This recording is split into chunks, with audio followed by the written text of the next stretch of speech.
all the oil just drained down, and we figured out that I had left the old O-ring on, so now you have 2 rings. We're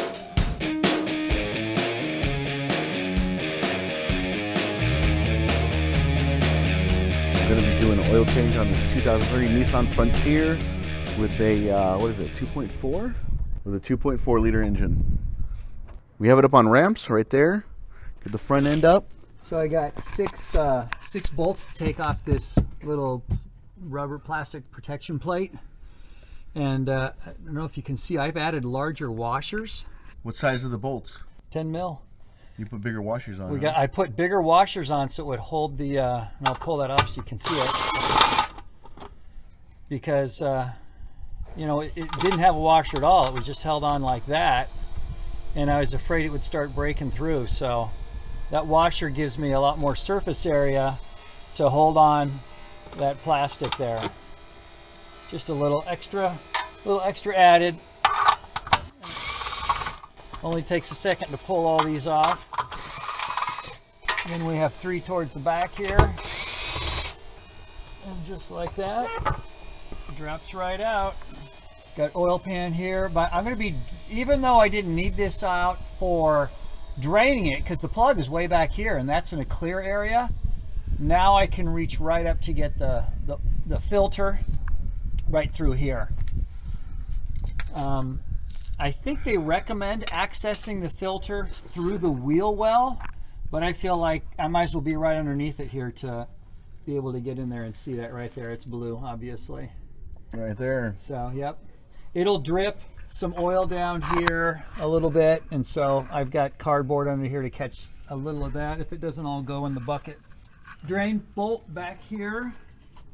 That is a 14 millimeter.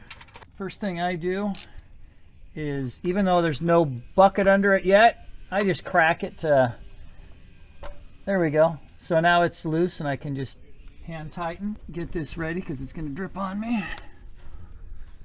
I'm going to come around from a little, there we go. You change the washer? Yeah, I gotta, let me get this out of the way and boom, look at that, nice and clean. This isn't your first rodeo, huh? No, I've done this before. Look at that nice, clean, pretty oil.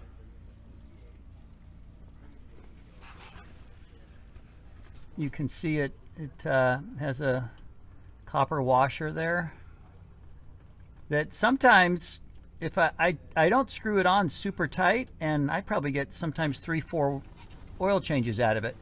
I'll put it back on, not super tight, and then I'll come back and check for a couple of days to see if it's leaking. If it's not leaking, I don't tighten it down. And anyways, in case you don't happen to have that, there we go. Starts to want to fall over there. So who knows? Maybe I'll just leave that on there again still. I know you're supposed to probably replace them every time, but tighten it down a little bit more if it even leaks a bit. But I wasn't getting any leaking at all. I'm sure you can see the pan. It was nice and clean all around there. I have had. Have you ever gotten any leaks? From not changing that? Probably once, and so the next time I just made sure I put a new one on. Plus, this also has a steel pan. It's a different story when you're dealing with aluminum. When you have aluminum pan, you need to change that washer every single time. Okay. Steel ones are a lot more forgiving. No leaks on that oil pan at all. Yeah, nice and clean. Have you ever messed with this, or is this original? No, that's original. How many miles on it? 144,000. I've seen trucks get 1 million miles. I've seen these trucks get 1 million miles. I'm going to put this back in for now, even though it's still dribbling out a little bit, so that I can go remove the filter. So I'll just hand tighten that for now. Now I can come back, remove the filter, and then I'll come back in 10 minutes and pull this and get that last little 1/8 of a cup out of there probably, because it's all slowly draining down. So now we're going to head up here. So I got to move my bucket underneath, and I have to be careful because as it hits, sometimes it will catch on a T-rail down here. It'll sit on this and then it will roll across. So I got to be careful about that, where it goes. So now, let's see if I can have my cloth in hand to be able to catch drips. This can be a little tricky reaching up there to get that out. So when I put it on, I'm careful not to over tighten it so that I'll be able to get it off the next time. So here we go, get ready for the oil to drip. And it does kind of drip on my hand a little, but I'll loosen it. I'll wait for the drip, here it comes. And as you can see, it's starting to catch here and it will run across. So I gotta be careful on that. So I'll keep this here in case it wants to, yeah, see how it's good, I cut that. So you just have to, that's the most important part, is it will run all the way across that beam. And obviously see where your filter connects right there, up by my finger. And always make sure the old O-ring on the oil filter came off. Exactly. Sometimes it'll stick to the engine block and you don't want to double up on O-rings. I remember when I was 17 and I changed the oil for my dad's 77 Civic. And I was, oh, all great, put the new one on, we started it up, bam, all the oil just drained down, and we figured out that I had left the old O-ring on, so now you have 2 rings, and I had 4 quarts of oil on his garage floor. I learned that lesson. And he beat you, huh? Well, it only hurt for a few days. Your mom beat you. With the belt and a bare bottom. And he was 30 years old. Yeah. That's what you get for living in my parents' basement until I was 40. Okay. Playing video games? There you go. In my sweatpants. You slacker. Okay, here we have our Walmart Special Super Tech ST6607 oil filter. Do you recommend this particular filter or because it was on sale? Oh, I forgot why. Maybe that Bundy's Garage gave me the idea and said these were okay, so I took it. So I'll reach in, take a little dip, and then just put kind of a little lube on that ring so it's not super dry. Can't put it in dry. No, always lube before you go in. There it is. Very gentle, being super careful not to cross thread. Here we go. Once I can tell that it's there, I give it just a half to 3/4 turn, get it tightened up. Making sure I don't over tighten it. I even back it off just a little bit. There we go. We're good. So filter's in.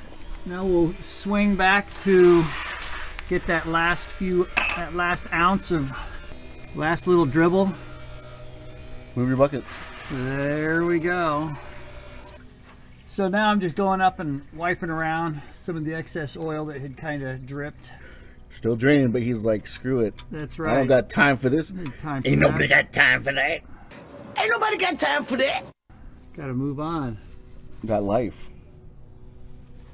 Is that really how quickly you usually do it? Just oh yeah. Wham bam. Yeah, I don't have time to waste. And then I'm not too worried about getting all the leverage at the end of this. I'll just be in tight like this so I don't over tighten it. And there we go. And then what I'll do is make sure I wipe this super clean, and I'll just come back in a couple of days and figured instead of over tightening it, why not have it slightly under, and that might be all I need. You don't know how much you need until it leaks. And so that's nice and clean. I'll come back in a couple of days and check for if I've got even one little leak, then I can just tighten the couple of degrees more and we should be good to go. Awesome. Time to fill. Fill plug is right there. Oh, by the way, what are we putting in? Our Super Tech high mileage full synthetic 5W30. That went up in price. Yeah, but and some people might just put regular in, just regular 530, no synthetic at all. Am I thinking it's for the whole oil change? It maybe costs $2 more. So right? Why not? You know, I can run it a little further between oil changes if I want to. How far do you go between oil changes? 4 to 6 maybe. This is my little homemade funnel. I just took a standard 1 quart bottle and cut the top off, and I actually like it. It works really well. How long have you had it? Oh, many years. Probably 15 years. Beautiful. Don't even need the funnel, right in the hole. Look at that beautiful golden nectar, like honey. How many quarts? Should be 4. I'm gonna stop right there, and I'm gonna check my, they got a little in-house level here. I'm at little under 2 left, so I got a little less than a quart left to go in there. What I'll do is put it back on level ground and then check, see how much I have. Can always top off a little more. I need another half a quart, it looks like. Come on, here we go. It's gonna hear a click. So what I'll do is I'll turn the torque way down on the drill so I don't strip them or over tighten or anything. I'll turn it way down to 2 so I can hold it with that. Trying to get that one hand started there, and then hand start one in the back so I don't have to hold it any longer. You're starting them all by hand. Oh yeah, just get them. Sometimes you have to push this around to get the holes lined up. Nice and quick, like I'm on a NASCAR race team.